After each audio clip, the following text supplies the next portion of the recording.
Starmer himself, I think. In a way, it's difficult to know what he is because he changes position every 5 minutes. I just wish our political class were capable of thinking a bit more deeply than just going back to their own hobby horses. I'd almost go as far as saying some of the most vulnerable girls in our society ultimately being sacrificed at the altar of diversity politics. In the round, food is 7% cheaper in the UK than the EU average. We have liftoff. Welcome once again to Planet Normal, the Telegraph podcast with me, Liam Halligan, and ordinarily with Alison Pearson. But the co-pilot's taking a well-earned break this week, so I'm delighted to be joined by fellow Telegraph columnist and former Number 10 insider Nick Timothy. Nick, you've helped me steer the rocket of right thinking in the past. It's great to have you back. Hello, it's really great to be back. The economy's stupid. That was a phrase coined by James Carville, Bill Clinton's legendary political advisor in the early 90s. Carville masterminded the Comeback Kid's successful presidential campaign against George Bush Sr. in 1992. The economy stupid was the message Carville drilled into Clinton's campaign workers as they canvassed voters, exploiting the fact that under Bush, the economy had slowed, with many Americans feeling poorer after Bush entered the White House in 1989. Well, with UK inflation still at 8.7%, stubbornly high, and the Bank of England poised to raise interest rates for the 13th time in a row, the UK is under pressure. That won't help Rishi Sunak's chances of turning around his party's fortunes, reining in Labour's 16-point lead in the polls. Britain has avoided recession, unlike the Eurozone, but UK inflation's much higher than the US and Europe. And it strikes me, Nick, that as government bond yields spike and mortgage rates soar, the economy stupid is set to dominate the headlines for weeks, even months to come, blowing away so much media froth and nonsense. So as a seasoned campaigner, a one-time senior Tory insider, what do you make stand-in co-pilot of Sunak's chances? Can our economy keep defying gravity, or are we soon to be crashing back down to earth? Well, I mean, it's obviously a really difficult time, and the figures this week show that inflation is still persistently high. I mean, I think one of the things I'm really worried about is the fact that the interest rate hikes, which keep coming and we're told are going to keep coming, are not going to have an effect in the real economy for lots of people until further down the line. And then if we look ahead to, say, a year, a lot of the global pressures that are coming may by that point be disinflationary. We may be in a recession. Europe is already in a recession. And we might find that some of these rate rises just compound the problem that we're likely to be in further down the road. It's a really difficult set of kind of complicated, sometimes contradictory challenges that we're trying to fix. When I were a lad, Nick, studying lots of economics at various universities, we used to call these intertemporal problems, the timing of policy. Interest rate rises generally take between 12 and 18 months to really have their full impact. And that's compounded by the reality that so many mortgages in the UK are fixed, but those fixed rates then expire. That's what we're seeing. A lot of households did 5-year, 3-year, 2-year mortgage deals between 2017 and 2021-22 when interest rates were low. Those deals are now expiring and set to expire in the run-up to the next general election. And those households will go from mortgage rates of between 1% and 3% to mortgage rates of 6+, 7+, even 8+%, which is very, very painful. And I think you're exactly right. The Bank of England's already got 12 interest rate rises under its belt. The day that Planet Normal is released, Thursday, at midday, we're expecting another interest rate rise, aren't we? Maybe not just 0.25%, but maybe even a 0.5 percentage point in order for the bank to try and stamp its authority and say we really want to squeeze out inflation. But just when the economy really slows, as you rightly point out, that may be when the impact of those interest rate rises is most widely felt. So, who'd be the Bank of England governor at the moment? I've criticised Andrew Bailey in the past. He was far too complacent about inflation back in 2021. But now the bank governor, the Monetary Policy Committee, they really have a very, very difficult task. And it's unlikely that the political class will allow itself to leave the Bank of England alone and maintain its independence. I think there's a real kind of policy crunch coming. Yeah, and I think there's a real sense that actually our chickens are coming home to roost a little bit. I mean, one of the reasons why the increases in interest rates are going to feel so painful is because of monetary policy over the last 15 years following the great financial crash, where we got used to interest rates being right on the floor, but also the country got a bit addicted to quantitative easing. And people think of QE, I think, in terms of the financial crash, but actually only a quarter of the QE that Britain has done followed the crash. The bank got a bit addicted to it and started using it to help meet its own inflation target after Brexit, to cope with the pandemic. And what that did was artificially prop up asset prices. And that was pretty regressive because it helped those who already had assets at the expense of those who didn't. But now we're at a point where, if the cost of borrowing is so high, lots of people are really going to struggle to make those repayments. I think that's exactly right. A lot of this does go down to how we responded to the global financial crisis of 2007-8, which was caused, of course, by rapacious banking titans taking massive bets, knowing that their banks would be bailed out by taxpayers, given that they were also responsible for ordinary deposits of firms and households. Interest rates went ultra low for too long. And of course, the Bank of England, the Federal Reserve, many other central banks printed lots and lots of money, or created lots and lots of digital money out of nothing, quantitative easing, as we must call it. And that was a justifiable emergency measure, I felt, in 2009-10. But after that, it just became an indulgence. It went from kind of emergency medicine to lifestyle choice, as sort of the economic equivalent of crack cocaine. And I must point out here, you work closely with Theresa May, a former prime minister who doesn't always get the best press. And I remember vividly, I think I talked to you about it at the time, Theresa May, as prime minister, she did from the podium once, I think at Conservative Party conference, try and say that she was worried about all this quantitative easing. It didn't feel right to her back in 2016, 17. And she was roundly shot down by a whole load of commentators who in turn were being steered by the Bank of England.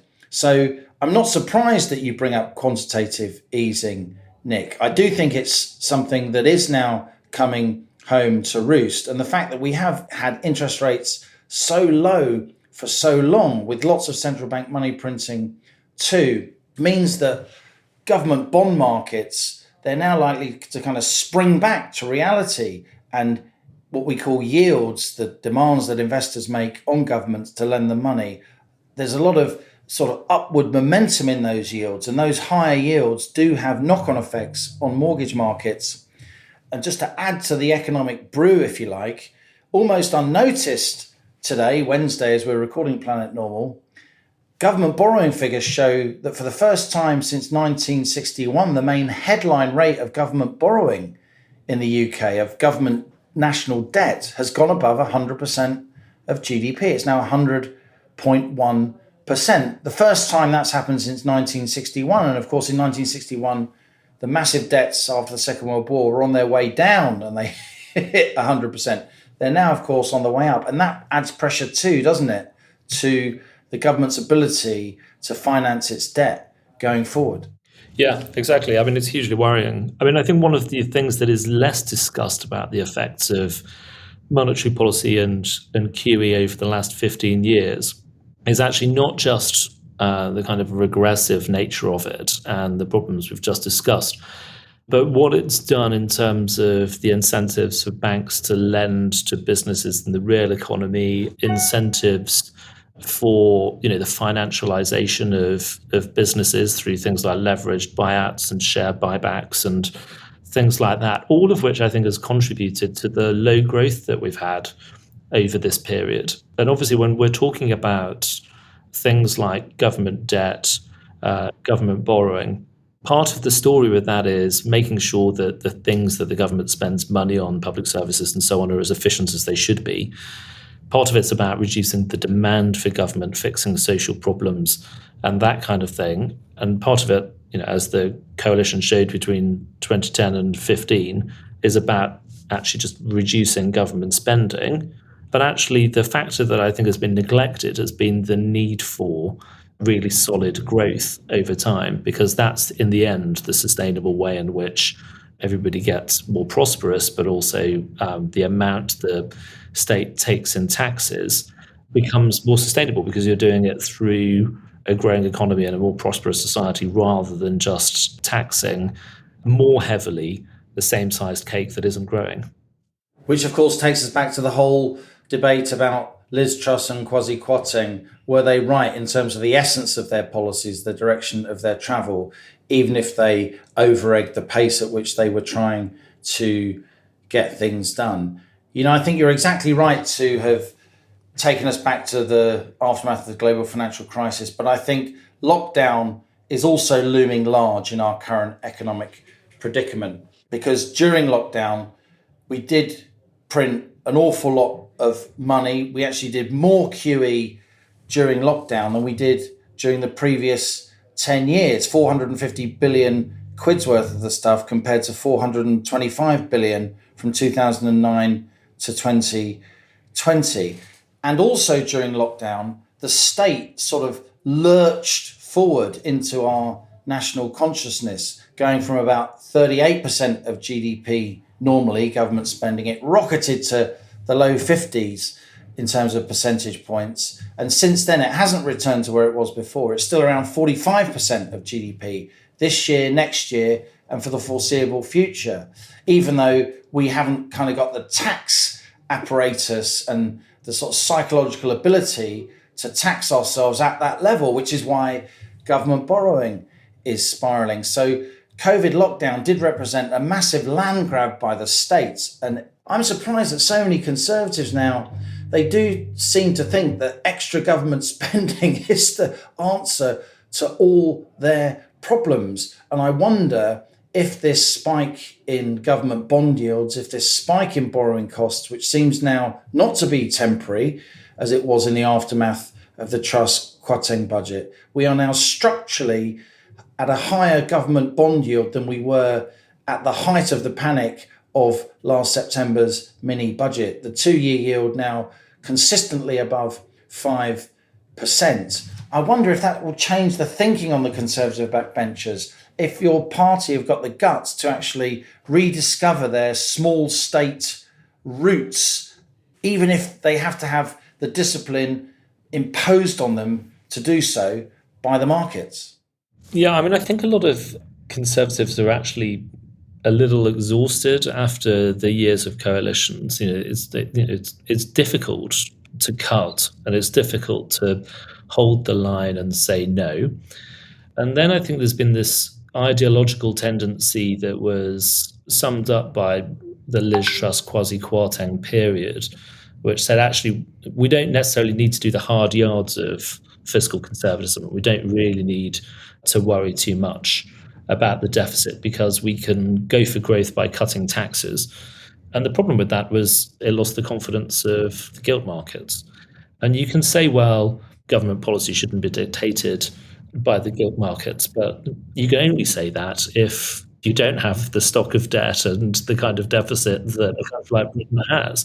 And we are where we are, and it's not very much use saying, well, I wouldn't start from here. So I think the bottom line is, whatever it is that you think has gone wrong with monetary policy and whatever it is that you think the government needs to do to make sure that fiscally it is in the right place, your fiscal plans do need to sustain the confidence of markets. And that means either accepting that government spending will fall or that taxes will rise or some mix of the two. And that is before we even take into account other long-term trends, which I think are now starting to show, which are to do with things like our changing demographics, because we're an increasingly old society. We have to spend more on pensions, healthcare, social care, because we have more old people. And that affects the choices we make about fiscal policy as well. Where do you think Brexit looms in this, Nick? I have to mention the B word.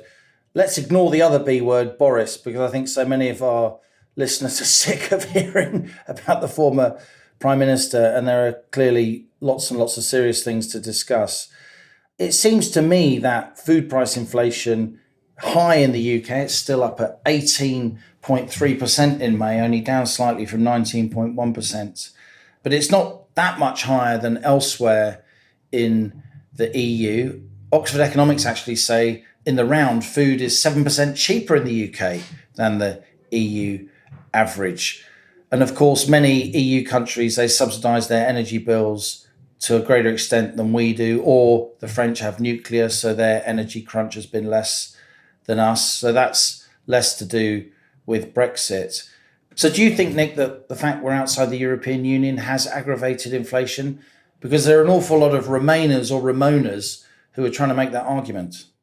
Yeah, I mean, it's obviously a complicated question, and it is the case that we start off with cheaper food than in most European countries, but that won't feel like much of a consolation to families who experience the pain of the weekly grocery bill going up. I mean, anybody with a family can feel that. The price rises are pretty obvious on your weekly shop. Whether this is to do with Brexit or not, I just think this is kind of the problem with where Britain is politically, where actually there are too many people who want to relitigate the result of the 2016 referendum. Clearly, there may be some costs at the margin to do with the bureaucracy of importing things or effects on sterling's value. But actually, I just wish our political class were capable of thinking a bit more deeply than just going back to their own hobby horses. I mean, you mentioned France. France has had far lower inflation than we have because it's actually had a consistent and viable energy strategy that has sustained energy prices and better energy security than we've ever managed through its nuclear strategy. We should be learning from that. We should be learning from other countries in all sorts of ways. I don't think that the big economic project of Brexit is to try to radically deregulate or even radically cut taxes, because, frankly, we've just tried that, and for the reasons we've just been discussing, that's pretty difficult.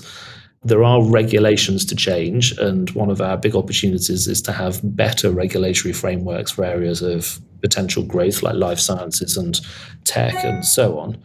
But to me, the post-Brexit economic challenge is to actually address some of these long-term challenges that we've ducked for too long, whether that's about energy costs, whether it's about long-term productivity, investments in infrastructure, actually having a strategy that maximizes the opportunities we've got from the sectors of industry where we're already strong, but also where we have an opportunity as new sectors start to emerge.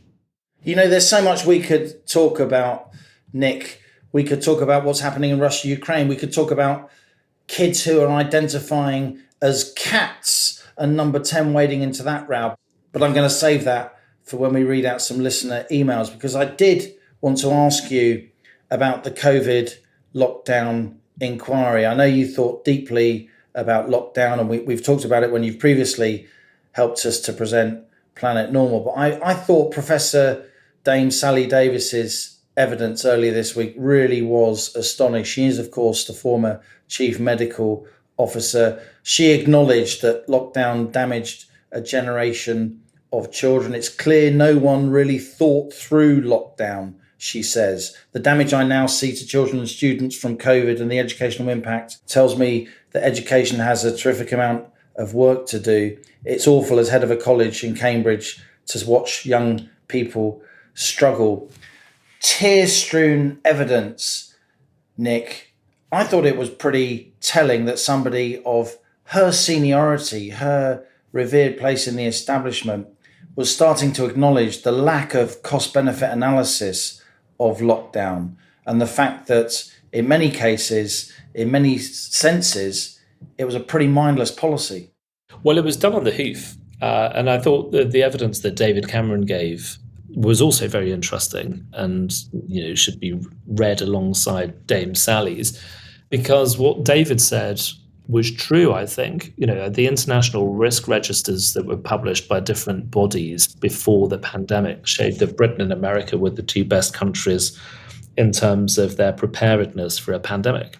Everyone thought we were in a great place, but all the planning was to do with a flu pandemic. And so we weren't prepared for this. And actually, I think Dame Sally said that she'd visited Asia and had asked questions about whether we ought to do more to prepare for a SARS-style pandemic. And that, for one reason or another, never happened. And we were already prepared.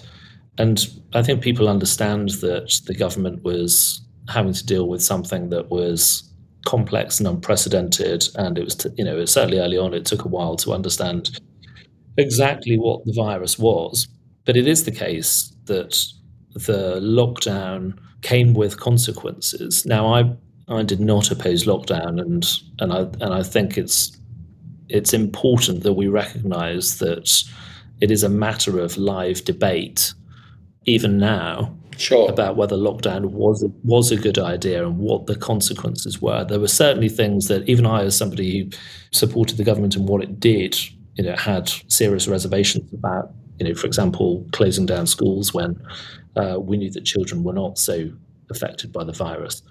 But what I hope is that this inquiry does actually get into these questions, because what I'm concerned about from what I've seen so far is that there's a certain amount of attempts by some of the parties to make it about Brexit, to make it about fiscal policy and so on. And this won't be helpful. We weren't prepared because civil servants were preparing for a no-deal Brexit. We weren't prepared because austerity meant the nation had no money. Yeah, and that's certainly some of what we've been hearing from some of the parties connected to the inquiry.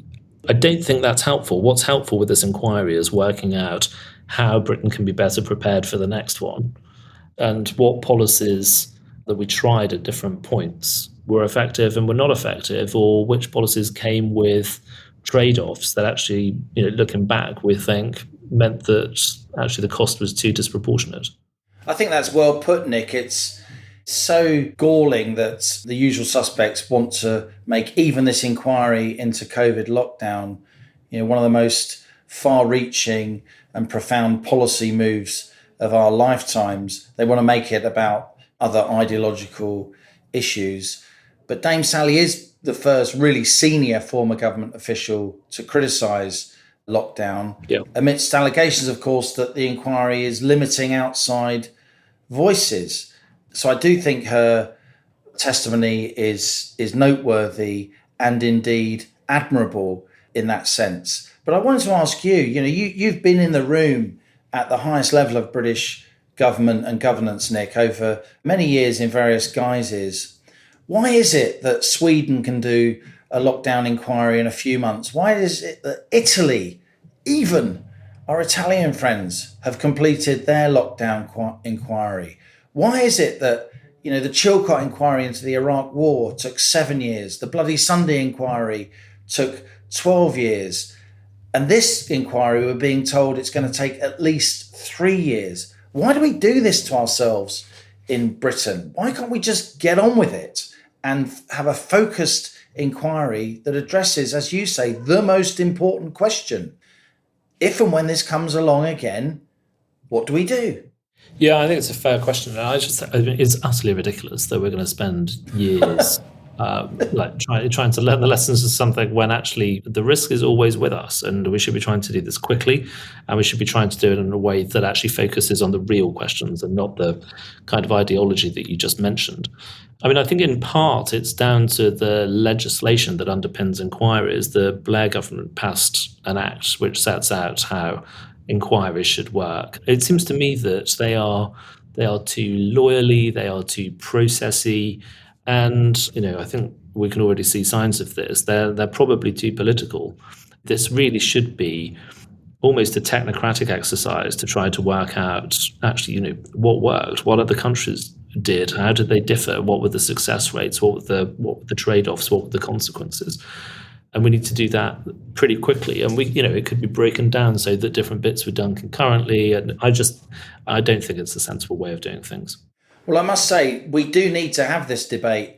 I know we had slightly different views about lockdown as it was progressing, but we need to talk about that. Alison and I we backed lockdown initially, of course, like I think the vast majority of the country, when we didn't know what COVID was. But as we went on and we saw that it affected different ages in different ways, we did try and conduct on this podcast more of a cost-benefit analysis, looking at the economic impact, the educational impact, and so on. But I'm going to put you on the spot here, Nick, and this is being recorded, of course, for posterity. How many years will this inquiry take? More than 5 or less? Well, I mean, based on the inquiries we've seen before, I would think it probably is going to be more than 5, which is crazy. Crikey. Just crazy. Don't you think? What's your guess? Well, I'm afraid, Nick, I have to reluctantly agree with you. I do think it will take more than 5 years.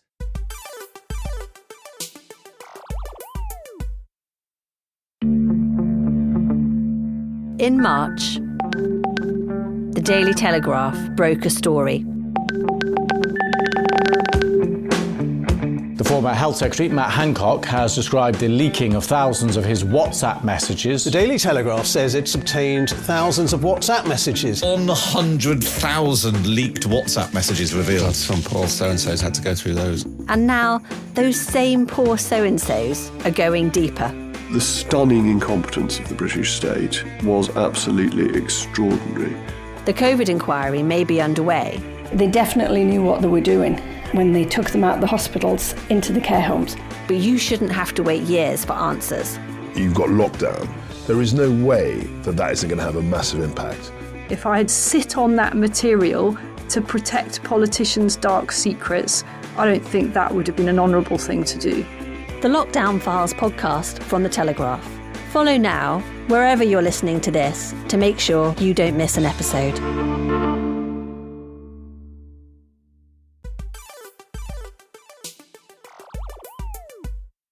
Now on to our Planet Normal guest.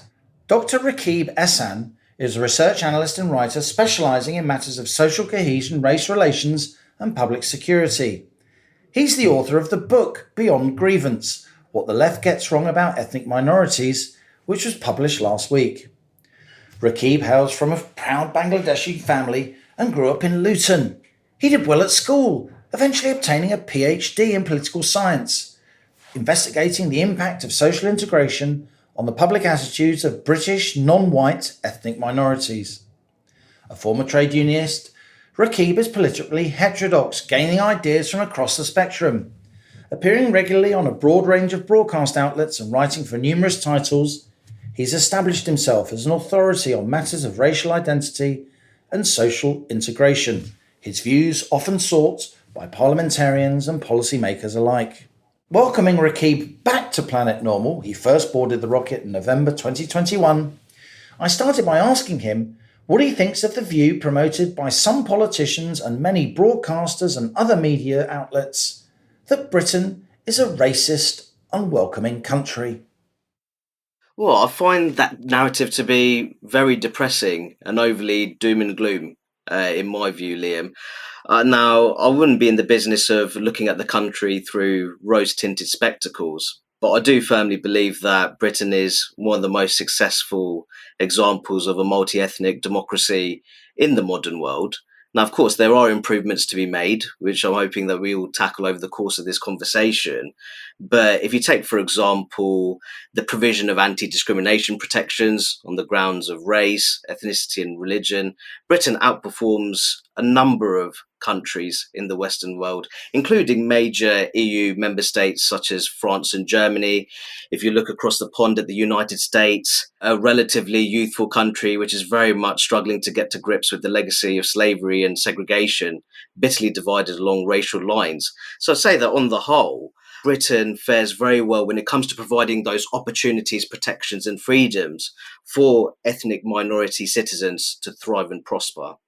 You were born in West London, you were raised in Luton, both places with large ethnic minority communities, Rakib. Your family is of Bangladeshi origin, as I said. I must say, in your book, your pride in your family shines through on pretty much every page. How would you describe community relations in Luton today compared to the Luton of your childhood? Back in the day, it was very tense, especially after 9/11. We also had the Butchers of Basra demonstrations and the subsequent formation of the English Defence League in the town. So community relations were incredibly tense. But I would say that the tolerant, law-abiding majority in the town helped to overcome that. And as you know, Liam, my hometown club, Luton Town FC, more affectionately known as the Hatters, recently won promotion to the Premier League. I knew we'd get onto that.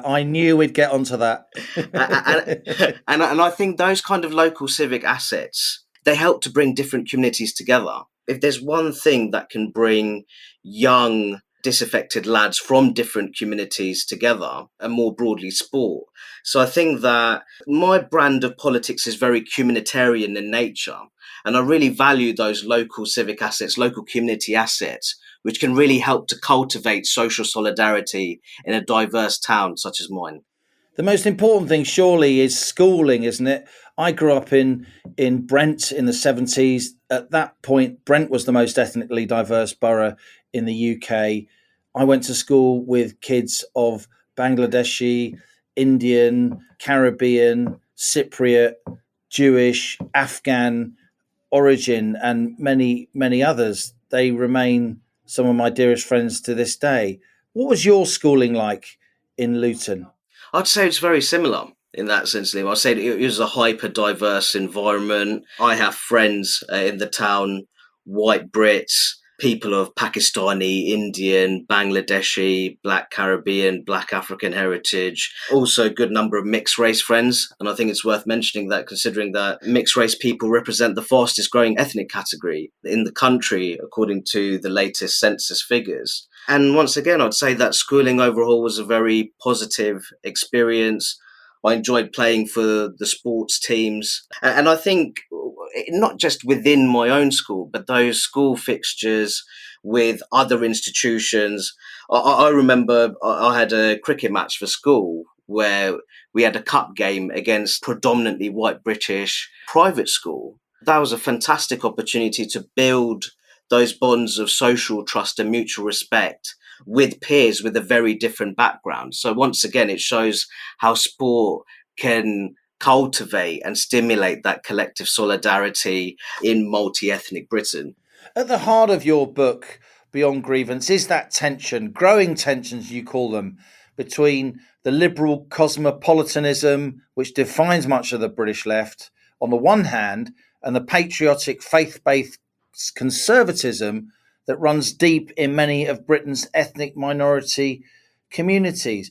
Tell me about that patriotic faith-based conservatism that you grew up with, Rakib, and which runs so deep across your community and many other ethnic minority communities. Yeah, I mean, firstly, I'd make the point, Liam, that many Lutonians come from countries which are incredibly unstable, socially, politically, and economically. And the town has many first-generation migrants. They have naturally positive orientations towards British democracy because of their experiences in other countries. While I was born and raised here, I've visited Bangladesh on 5 occasions, and it is a country that I have a great deal of affection for and that I love very dearly. But it also makes me appreciate the kinds of opportunities that I've benefited being a British citizen who was born and raised in the UK. Now, when you're talking about those patriotic sentiments, I think that's something that was missing from Brexit relating narratives in the mainstream media was the numbers in which ethnic minorities voted to leave the European Union. Indeed, Birmingham backed Brexit, majority minority city, as we say, where the majority of people are ethnic minorities.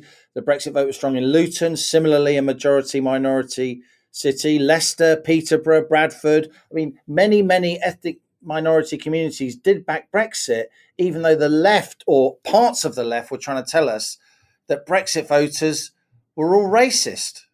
No, absolutely. And I think there's a location in Hounslow called Austerley and Springgrove, a non-white majority ward, very affluent, delivered a leave vote of 63.4%. Where does that come from? Is it because many of those families, many of those communities will have very much adhered to the rules, will have carefully made sure that they were engaged in legal migration, bringing over family members and so on. I remember that from my childhood. Is that where it comes from? Was that was the Brexit vote among ethnic minorities about immigration, or was it about sovereignty, or was it about something else? I think there's a variety of factors, Liam. I'd make the point that under EU freedom of movement, I'd say there's predominantly white European migrants were the beneficiaries of preferential treatment. And I think there was the belief in certain communities that we had a two-tier immigration system as a result of that. So leaving the EU was seen as an opportunity to create more of a level playing field. I'd also make the point that many first-generation migrants from the Indian subcontinent, they have a very strong British identity. For many of them, coming to Britain was returning to the motherland. So there was that strong patriotic feeling, but there's not much of a room for a European identity in that sense, or rather, they don't feel an ounce of Europeanness. Their attachments are to Britain, their country of origin, which is outside the European Union, and to their faith as well. And I think crucially, there was the feeling in certain communities that it would be better for British foreign policy to have a reorientation towards the Commonwealth, emerging markets in the Commonwealth, in the Asian and African continent, the belief that the EU is a somewhat sclerotic and inefficient bloc. So there's a variety of factors at play. But what I found really interesting, Liam, was that you had London-based journalists going to working men's clubs and pubs in the provincial Midlands and Northern England to talk with Brexit voters, when they could have found plenty of them in mandirs and gurdwaras across West London. Now, a key event in recent race relations was, of course, the ghastly murder of George Floyd by police in Minnesota in May 2020. You describe in your book that photo of Keir Starmer and Angela Rayner taking the knee in support of Black Lives Matter. You describe it as cringeworthy. The mistake this tribe of left-wingers make, you write, is brainlessly importing the BLM campaign from the United States, ignoring the very real historical, cultural and political differences between the two countries. What's the difference, do you think, between race relations in the UK and the US, despite the fact that we so often end up importing a lot of the kind of media vibes about race relations from America?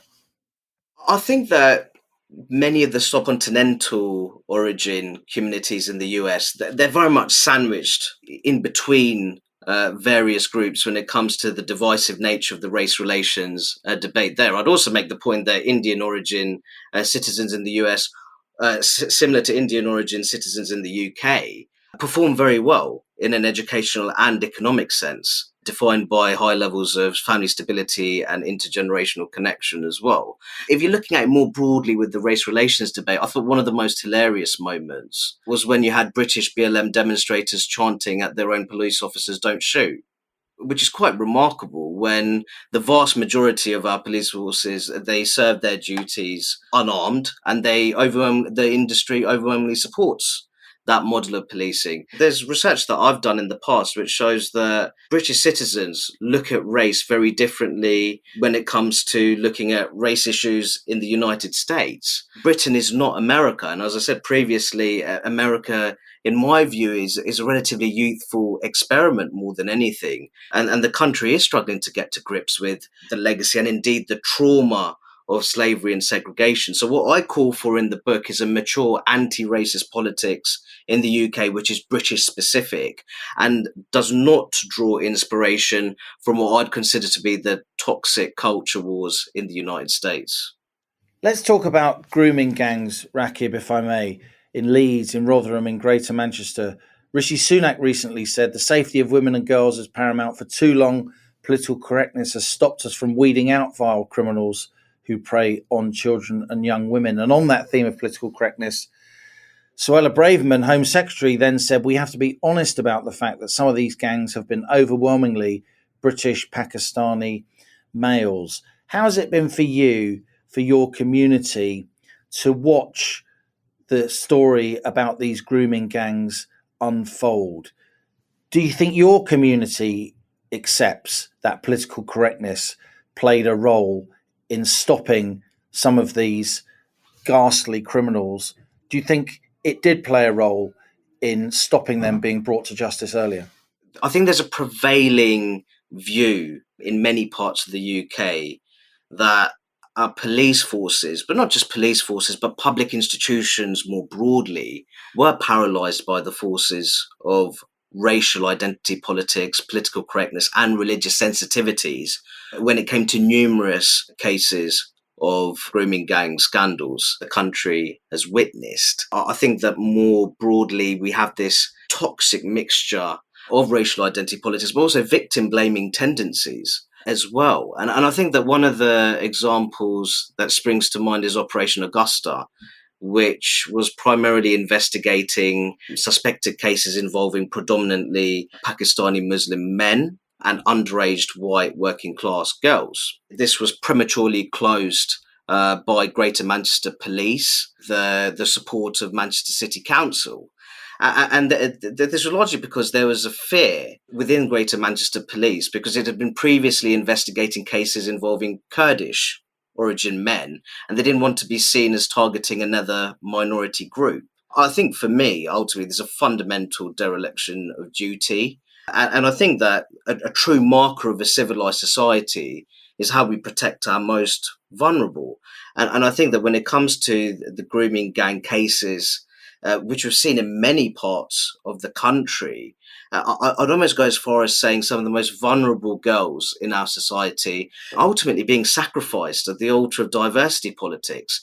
And I think that it's a crying shame that when you see politicians on the left, such as Sarah Champion, highlight these issues, the level of hostility that she faced by many on the contemporary British left, I think that's part of the problem. Why did the left do it, Rakib, in your view? Why did Jeremy Corbyn tweet before the 2019 election, only Labour can be trusted to unlock the talent of black, Asian and minority ethnic people who've been held back by the Conservatives? I know you found that tweet incredibly patronising, didn't you? Indeed, it's very extremely condescending. I think what it is that there is this view that ethnic minorities should automatically pledge their allegiance to the Labour Party. And there's no doubt that the Labour Party in the past have taken positive steps to facilitate the social and economic integration of ethnic minority communities, especially through the Race Relations Act that we saw being passed in the 1970s. But I almost feel that now what we're seeing is almost a reluctance to appreciate and celebrate the successes of ethnic minority communities, because what they do, especially non-white ethnic minority communities, and you have also this reluctance to acknowledge very real forms of white British working class social and economic disadvantage, precisely because those two state of affairs, they fundamentally undercut white privilege narratives and the race politics that many people on the left hold very dearly. And I think that's a crying shame. And I think that's something that needs to change if the left really wants to reconnect with more aspirational and traditional ethnic minority communities.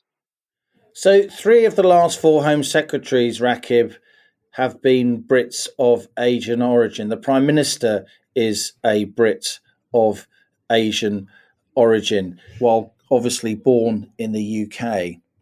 Could that happen in any other country in the Western world?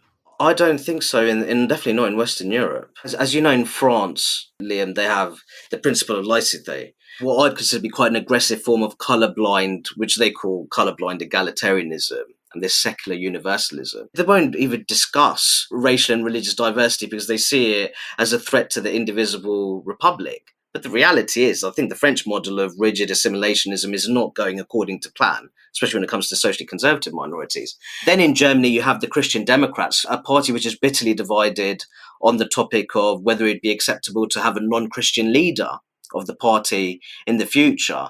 So you see how Britain is far advanced when you see the kinds of issues and discussions. And yet we constantly beat ourselves up. The media constantly beats up the population for being racist. Absolutely. And this is why I do make that point, that we are a relatively advanced and successfully inclusive multiracial democracy. As you say, we have a prime minister who is unapologetic when it comes to how he practices his Hindu faith. We have a Muslim mayor of London and also a Muslim Scottish First Minister.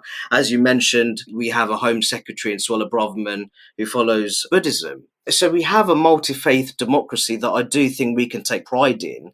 And I think the political incorporation of Britain's ethnic and religious minorities shows how inclusive we are as a modern day democracy. Rakib, it's been great to talk to you. Thanks a lot for appearing on Planet Normal. Thank you for having me, Liam. So there you have it, Nick. Dr. Rakib Ehsan, his book Beyond Grievance, What the Left Gets Wrong About Ethnic Minorities, has just been published. It strikes me he's a pretty valuable voice in the British debate. Yeah, I thought it was a really interesting interview. I know him a little bit. We've corresponded and met, actually. He's certainly somebody worth reading and listening to whenever he does his stuff. I think it's actually quite interesting because his book has come out at the same time as another book by somebody else I'd also recommend, a guy called Tom O'Alade, who's written a book called This Is Not America, where I think the arguments overlap quite neatly. It's obviously not the case that Britain is some kind of post-racial nirvana where there is no discrimination or disparity. But this kind of doomster argument that we're sort of uniquely bad just doesn't really hold up to any kind of scrutiny. And I think it's really interesting and important that people like Rakib are making these arguments and giving plenty of evidence along with the arguments. This is close to both our hearts, isn't it? I grew up in Brent in the 70s and 80s, which then was the most ethnically diverse part of the UK. You grew up as a proud Brummie. Birmingham is, of course, what we call a majority minority city, with so many proud ethnic minority families having made their way there over so many years and generations. And I agree with you. Of course, there are still racial tensions and problems, but I think in the round, Britain does pretty well here. Consistently, surveys of international public opinion conducted by the like of the Pew Global Institute and other polling companies show that even when the British economy is under pressure, our population remains extremely tolerant towards and welcoming to immigration compared to other countries. I must say, though, that when the pace of immigration is so high, as it currently is, it can start to tear at the social fabric. Yeah, I think it's quite interesting. I mean, I think the opinion research shows that people have no problem with immigration per se, but they do have a problem with the volume of it and the speed of it. And I think around about 60% of people consistently say immigration has been too high. And, let's be honest, net migration in the last 12 months was 606,000. That's an incredible number, and it is too high for practical reasons. We have a housing problem, through to questions of whether that provides the right incentives for employers to train people up and to invest in labour-saving technology, and the challenges of social integration as well. And in a way, we're kind of two nations again. It's sort of, on one hand, we're the place where it is the case that actually people are pretty tolerant and open to certainly things like mixed race relationships, which are growing at an enormous speed. We have a prime minister with Indian heritage. It's remarkable that was barely commented on, really. Yeah. It's just accepted as though it were something almost not worth debating. All of that's great. On the other hand, I think we still have these difficulties in succeeding with social integration. And yeah, I mean, I'm from Birmingham, and in some ways, I think our backgrounds are quite similar. We do have problems with quite isolated communities where actually people have kind of self-segregated, and where I think sometimes these stories hit the news because in the most high-profile ways, we're talking about things like extremism and violent extremism. But actually, at a more mundane level, there's this kind of challenge of communities and people from different communities that don't mix. And where this country works, it's where we've got people mixing and respecting one another and sharing in moments and institutions and places that make us feel like we're one. And where we struggle, it's where the two worlds don't come together. I think that's right. And I think what Rakib's interview and book also point to is that the Labour Party really have to start to understand Britain's ethnic minorities, many of whom, are not in need endlessly of state support and can only succeed, as people like Jeremy Corbyn have said, if Labour helps them. A lot of the wonderful Indian, Pakistani, Asian families I grew up with are the most seriously entrepreneurial people. Yeah. And the idea that they need to be mollycoddled is ridiculous. They just want to be unleashed and allowed to do their thing and create wealth, jobs, and enterprise. And I think it's interesting how the voting patterns of ethnic minorities have shifted away from Labour, more so when we were kids, towards the other parties. And I think Rakib's thoughts and feelings reflect that. But I want to get your reflections, Nick, on one other thing. You will be looking at Labour very, very closely. They are around 16 points ahead in the opinion polls at the moment. That's before this mortgage time bomb, such as it is, really does land on Middle England, if you like. What do you think of Starmer's front bench, say compared to Tony Blair's shadow team in the mid-90s as they were preparing for power? And what do you think of the Labour leader himself as a potential Prime Minister?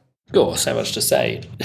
They are miles ahead in the polls, but I think that reflects more on the Conservative Party than it does on very much that Starmer has done. And, the Conservative Party in many ways has behaved as though it has had a death wish for the last year or two. I mean, I think the problems the country faces are huge, really complex economic challenges in particular. We've talked about monetary policy. So there are these big macroeconomic questions, and then there are these other questions about how you reform the economy in a way that is going to get pay growing again, that's going to allow people to share in the prosperity that should be growing year on year. And honestly, I don't see a great deal from the Labour Party that shows me that they have a plan to do that. Starmer has, ever since he ran for the Labour leadership, whether it's on his attitude to Jeremy Corbyn or Shamima Begum, or whether it's about nationalising the utilities or ending tuition fees, he's literally said one thing and then the opposite right across the board. And they talk big language about green growth and stuff like that, but I haven't seen a proper plan that makes me think that they actually really know how to steer the country to a better future economically. So while the Tory party has got itself into this mess, I do not think the answers lie with the Labour Party. And Starmer himself, I think, in a way it's difficult to know what he is because he changes position every 5 minutes.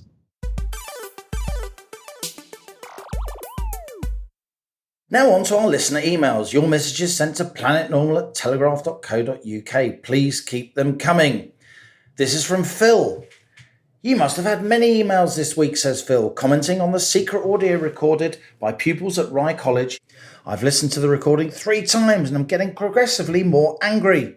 It's clear that the pupils know facts are facts, but the teacher fails to understand that cats are cats. Trendy terms such as gender identity, cisgender and heteronormative are recent inventions, but belief in them is being readily gobbled up by idiots, says Phil. One such person proved to me that cisgender people existed because the word cisgender is in the dictionary.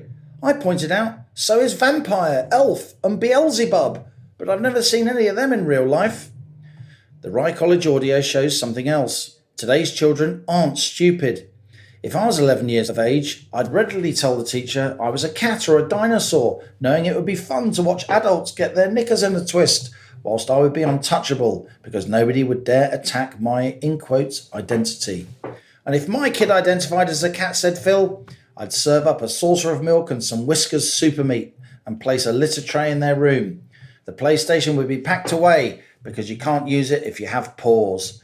Dealing with children is easy, it's the adults who are the problem, as the Rye College audio proves. And unwittingly, it was that teacher who let the cat out of the bag. Boom, boom. I think Phil needs a job writing headlines for The Sun. This one is from Duncan. Dear Alison and Liam, thanks to Planet Normal for sticking up for our oil and gas industry and the jobs and energy security it provides.